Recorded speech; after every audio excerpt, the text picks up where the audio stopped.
Morning po. So nandito na naman po tayo ngayon sa Pulong Sampaloc DRT Bulacan. So ayan po guys yung aming pinapahulugang lote. Yan. Ito po ay ang National Road, no. Papunta po yung Dingalan. Papunta ng Norsagaray, may mga daan po dyan papuntang Norsagaray. Papuntang San Jose del Monte, sa Tagusan po siya. Yan. Tapos ayan po yung aming pinapahulugan na lote. Yan. 6 to 7 years po ang ating hulugan dyan at no interest po ang ating lote na ito. Yan. Yan, sa mga gusto pong mag-invest dito sa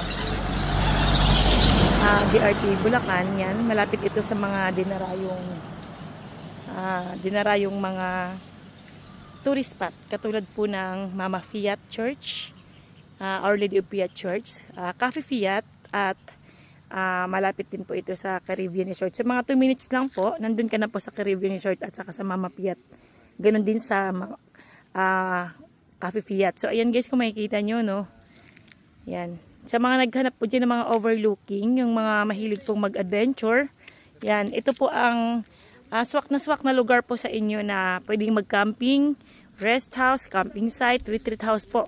Kung makikita nyo guys doon sa tuktok na yun, overlooking na po yan, patag na po yan. So ayan. Ayan po yung ating hulugang lupa dito sa 6K lang po ang reservation natin at 34K ang down payment. Yan. Tapos pwede na rin po kayo magbakod katulad po ng client na ito na naka-avail po dito sa